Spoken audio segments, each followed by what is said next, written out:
right now is that we have a lot of people who want to build brands, who want to become influencers, who want to start companies, but they're not putting in the pieces that actually allow them to weather the storm. You know, the thing that I'm most proud of is the 2 biggest businesses I've ever built. I basically started them during very difficult times. When I first got involved in my dad's liquor store business, it was the late 90s, and just about a year and a half into my journey, I guess 2 years into my journey, the stock market crashed and all the internet companies folded, and all the people that were making money that I was targeting to sell wine stopped having money to buy wine.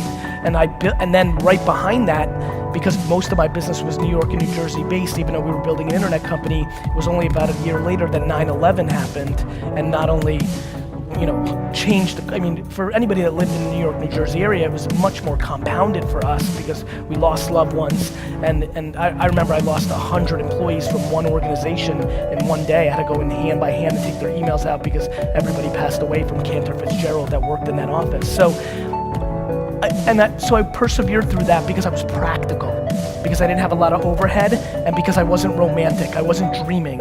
I knew that I had to buy and sell wine and liquor and beer, and I had to make sure that my expenses weren't greater than the money I was bringing in.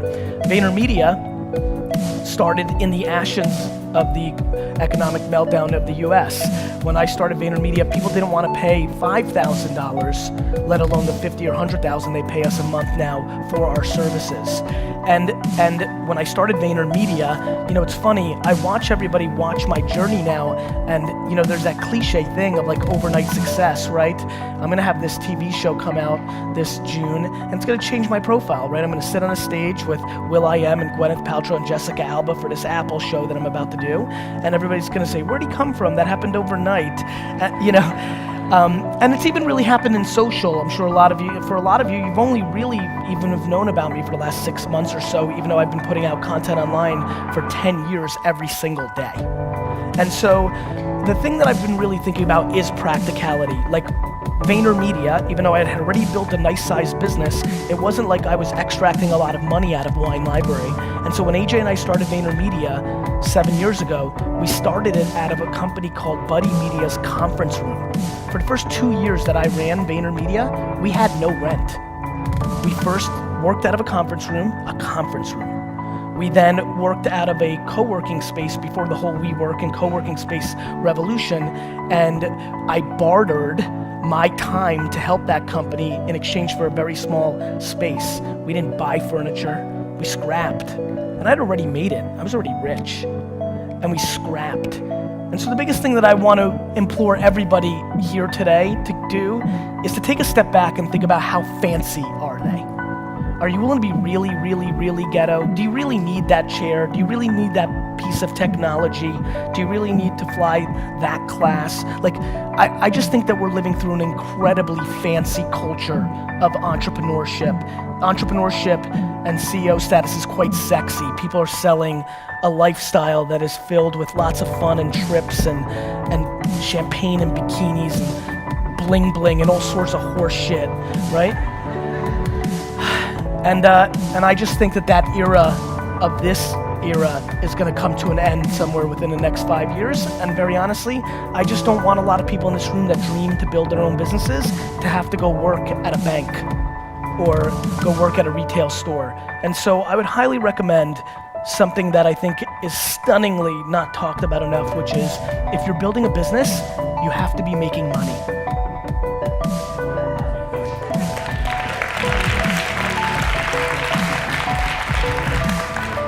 And so, I know that's like a funny thing to say, but I think it's important. I think the other thing that's important is to shift the context completely the other way, which is what is really winning, right?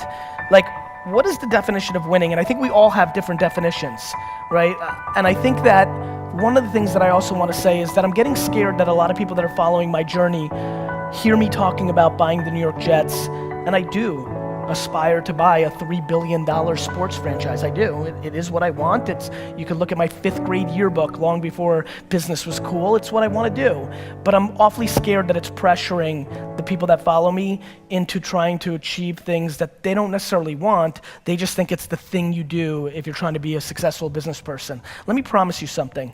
I know tens of thousands of people, and I know thousands of people extremely well, and I know hundreds of people deeply well. There is no correlation between how much money someone makes and their level of happiness. I have friends who make $47,000 a year and are the happiest people I know. Their work-life balance is on point. They're part of 2 soccer teams. They play video games. They watch every show they want. They take 2 vacations that they scrap together, and they're freaking happy as hell. And I know tons of people who I grew up with in the Silicon Valley boom who have hundreds of millions of dollars in their bank account and are as miserable and as lonely and as broken as you'll ever see. So I implore all of you to please reverse engineer and figure out who you are and figure out what level of monetizing and stuff you need and what level of creativity you need. I promise you one thing that will catch you very off guard. I should be way more rich. I leave money on the table every day. I've left ungodly amounts of money on the table. I spend tons of times sending DMs and engaging with people, meeting people randomly and not cashing in. I actually believe the statement I'm about to make. I think that I love the journey and the game of entrepreneurship so much that I have subconsciously sabotaged my financial upside to make sure I can play this a little longer, because I fear if the numbers keep getting too big, eventually it will take the fun out of it. When you are lucky enough, like I am, to actually do something that you love so much, do something that puts pressure against the one thing you care about besides it, which is the time I spend with my family. My family is my whole life. And being this and doing this is the only thing that cuts into that. I couldn't breathe if I wasn't an entrepreneur. I didn't breathe when I wasn't an entrepreneur. That's the reason I got D's and F's in school, because I just couldn't be me. And I'm not capable of that. And so I think being here excites me, because I think coming to not LA, San Francisco, New York, London is always more fun for me. It always feels a little more practical. It always feels like there's a little bit more chips on the shoulder, which is what I have. But I want to remind everybody, just because you didn't grow up with a trust fund, just because you don't live in Silicon Valley, the market doesn't care. If you're good enough, you will win. And I hope that you don't. It's true.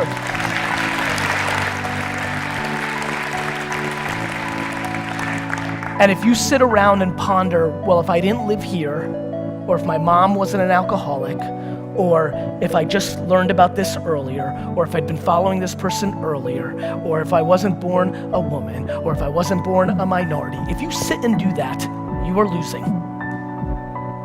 You're not wrong. It's just that business and marketing and all this doesn't care. There's just no emotion in the market. Like, that's it.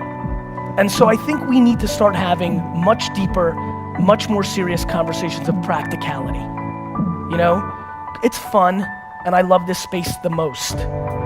But I loved it long before it was sexy. I loved it long before people wanted to take selfies with me. I loved it long before athletes and celebrities and rappers wanted to be entrepreneurs. I loved it long before that. It was my destiny.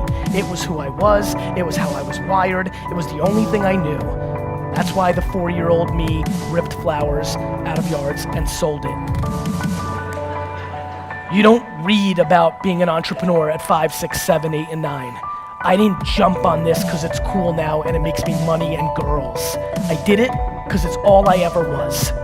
And I implore you, if you came here to be an entrepreneur, but this talk allows you to realize you're really an artist, or you're really a number 3 in a company because you bring this level of energy and you don't want to be a number 1, because let me promise you something about being a number 1.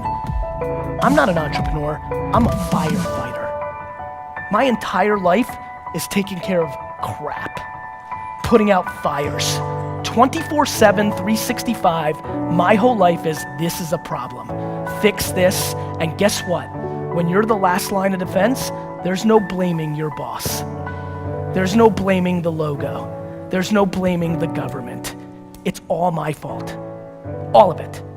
And so, it's super sexy, but what's not being talked about is the friends and acquaintances I have who've committed suicide in the entrepreneur land the last 4 years, because nobody talks about the downside. Everybody thinks they're gonna be Zucks. Everybody thinks they're gonna build Snapchat. Go look at the data. The data shows that the far majority of this room will not succeed, not even close to building an actual business. And I don't come here to be somber. I come here to remind you that there's only one thing you can do. The only thing you can do that can trump the moment mommy and daddy had sex to make you. The only thing that can trump that, the only thing that can trump your DNA, the only thing that is controllable, if you want it, if you want this, is work.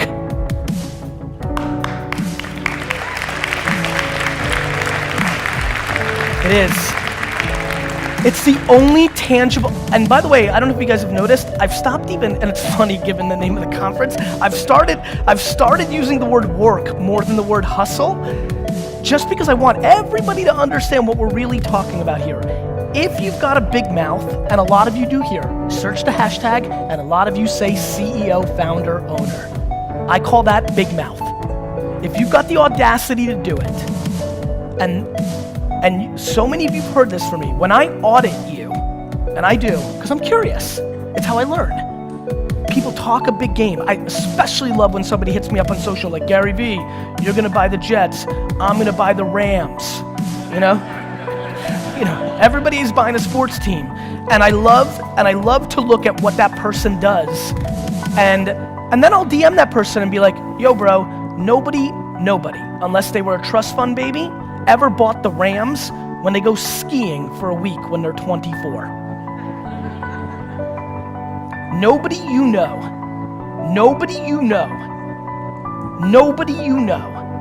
has become successful outside of it being given to them from their family. Nobody you know has actually created success without working their face off. It doesn't exist. So you can sit and talk about luck, you can sit and talk about this, that, or the other thing, but I promise you, the only controllable thing you have is your work ethic. So, going back to the beginning of my talk, you need to deploy serious self-awareness and figure out who you are. I implore you to start matching your work ethic and your actions to your mouth. If you're gonna be a billionaire, you need to realize that most people that create $1 billion worth of wealth don't do anything besides work every single day of their 20s and 30s. All of them. Every person that works at VaynerMedia has taken more vacations in the last 13 months than I did in my entire 20s and early 30s. My family went on 2 family vacations my entire childhood. I was married to my wife for 5 years before we had a family. We took 2 vacations. It's the price you have to pay if you want it at the level that I want it at. And by the way, I advise nobody to want it at that level. I'm being dead serious. This is a very true statement that I think most of you will not believe, but I'm telling you it's the goddamn truth. If there was a drug that could take some ambition out, I would take it. It is so extreme. It is all in. The reason I started Daily V was to remind you that I'm outworking you. That when you talk and you're trying to figure it out, when you're trying to say you're gonna be like me, I want you to see it. I want you to see every other day, 5 a.m. I want you to see every day, midnight. All of them, every day, always, forever. That's what it takes for what I want. Good news is, between what I want and what is achievable and is considered unbelievably all-time happy is a big gap. So there's plenty of vacation time. I know tons of people with vacation time. I know tons of people with work-life balance. I know tons of people that do tons of fun activities and make 7 figures, millions of dollars a year and love it. I'm playing for legacy. I'm playing for all time. I'm looking to impact every generation that comes behind me because I want to show that you can build all-time wealth, all-time greatness, doing it the right way and the old way. That's what I'm up to. So please make sure you understand that, and more importantly, make sure you understand yourself so that you can reverse engineer that blueprint and figure out where you fit within that and then deploy it. But I promise you, you will not get there with your big idea. I promise you, sitting around and saying, oh, I had that idea for Uber before Uber did. Nobody gives a shit. I've got every idea that's gonna be successful over the next 100 years. It's all about AI and VR and AR and augmented and all this. I'll give them to you all. It doesn't matter, because most of you won't execute against it. The reason I put out all my best stuff and I'm liked and I don't charge for it is somewhere along the line I realized that 99.9% of you aren't gonna do anything about it. You're gonna ponder it, you're gonna get super pumped up when you watch me say it, and then 3 weeks later you're gonna give up because you're not willing to pay the price.